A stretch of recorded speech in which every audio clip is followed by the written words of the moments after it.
Do you have any idea? Which is the first university that you know of in the West?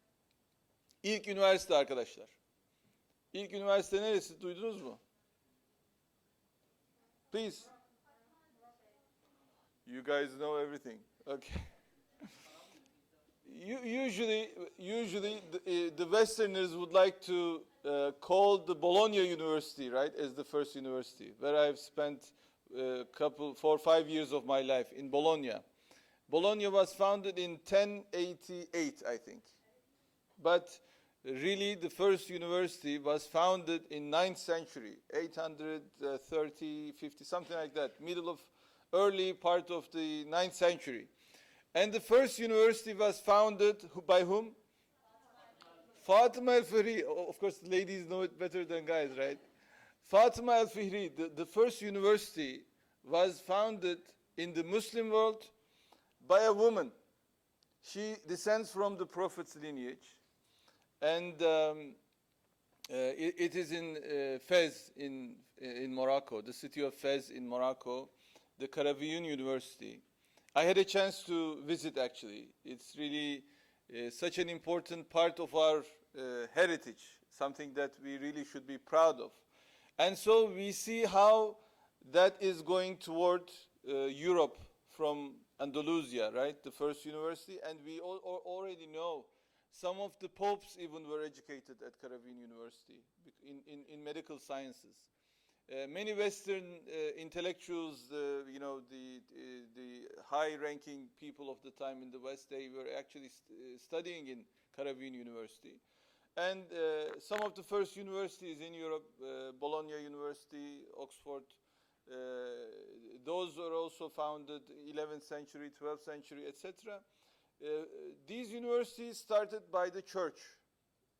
So they are really, in the first instance, institutions as extensions of the church in the pursuit of knowledge.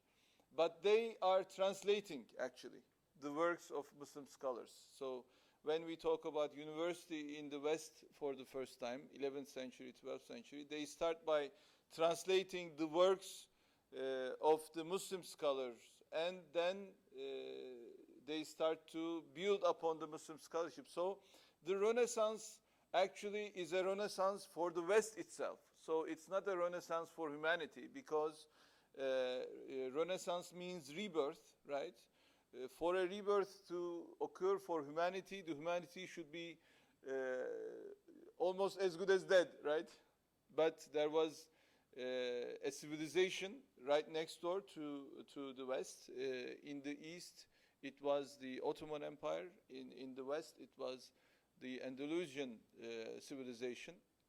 And by the end of 15th century, the Western powers, the crusaders of Western Europe, were able to cleanse the whole Iberian Peninsula of Muslims. It was a genocide. We know what is a genocide, right? We are live witnesses of a genocide currently happening in Gaza.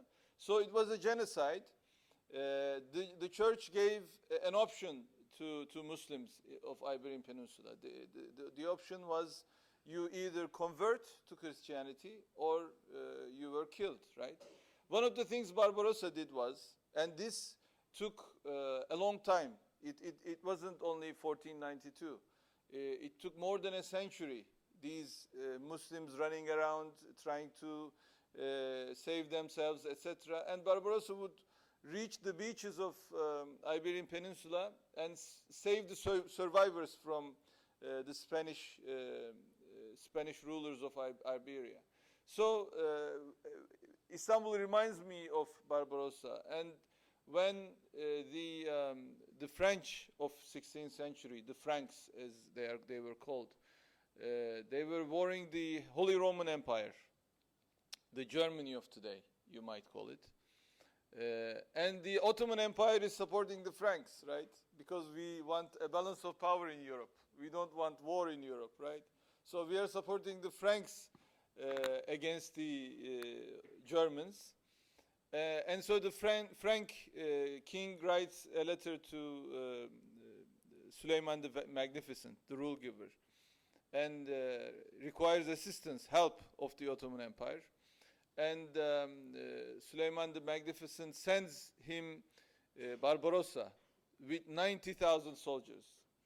And Barbarossa, on his way to Nice, the French city of Nice, he bombs Italian towns going up, north, because he's making a statement to all of Europe. Barbarossa is coming, so watch out, be careful, and take cover. And so when I think about Istanbul, his tomb is by the sea in Beşiktaş. You might want to visit his türbe, as we call it. Barbaros'un türbesinin yerini biliyor musunuz gençler?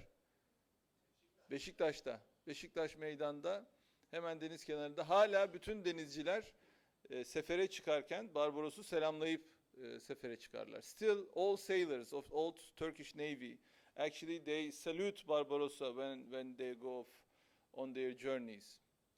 So Istanbul is really more than Istanbul. You think about Barbarossa, you think about Andalusia, you think about Europe, history of Europe, you think about Baghdad.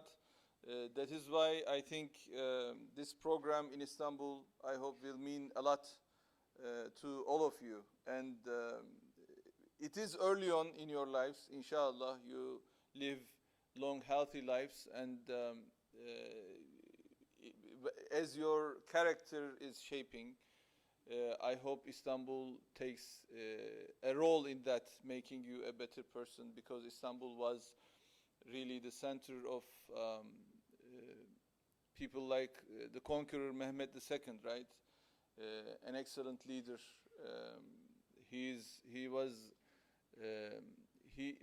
When he conquered Istanbul, he was not no longer only the head of the Ottoman Empire. He was also head of the Byzantium Empire, and he claimed the throne to Byzance, as we call it as well, because his grasp was really global. That is why I think, as a Muslim leader, you have to think global, because our grasp cannot be only about our own ummah. If we have a grasp of our ummah, that's a start, but then it has to be a global grasp, because that's what is bestowed upon us by Allah from Quran, from the Prophet's Sunnah. We have to know what is expected of us. We are not only supposed to care about our individual being. We are not only supposed to think and care about our family only, but we have to be aware of our surroundings, aware of what's happening in the world. It is now an age of communication, and we know what's going on all around the world, right? Given all the censures and given all the limitations provided by the social media, right? For instance, thousands and thousands of accounts would be closed if you just said Rahimahullah to Ismail Haniya, right? Rahmatullah alayh, and your account would be closed. So the information is very limited, but still, God bless, and our chances of getting more information, so that we can be aware of the world and our duties as Muslims. So, how many countries, Saadettin Bey? 9 countries. What are those countries? So, let me see. Please, the US, I guess, some from the US. What other countries? Tell me. South Africa, Cape Town, mashallah. What else? South Africa, the US. Please, guys. Yes. Malaysia. 3. India, mashallah. What else? The UK. Uzbekistan, mashallah. What else? Scotland. Canada. Are we all set? Palestine. He's not here at the moment. And Turkey? Oh, and all the rest, obviously. Hoş geldiniz arkadaşlar. Welcome you all. So, then I hope there are many more programs like this. I hope we we can really help brilliant young minds in their high school years to become friends in Istanbul, to learn about Istanbul, the history that lies here, and really to get an inspiration for a new mission for their lives. And inshallah, Istanbul can again become a center that binds us together as Muslims, because we are really living through, in Arabic it's called zilla, right? Zilla it's the lowest of lows. We are living in a very dark times because of what's happening in Gaza. I mean, officially, okay, 57,000 some number is died, shaheed, but that number is probably more. Maybe 70,000 people have already dead. This has happened right in front of our eyes. Close to 300,000 people are injured, more or less. And this is a very small landmass with about 2 million people.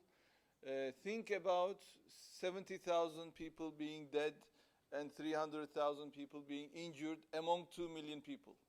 So everybody is affected, someone they knew, someone they loved, their brothers, their sisters, their cousins, their mothers, uncles, aunts, they have died, perished. And pretty much non-civil structure remaining. No schools, no hospitals, no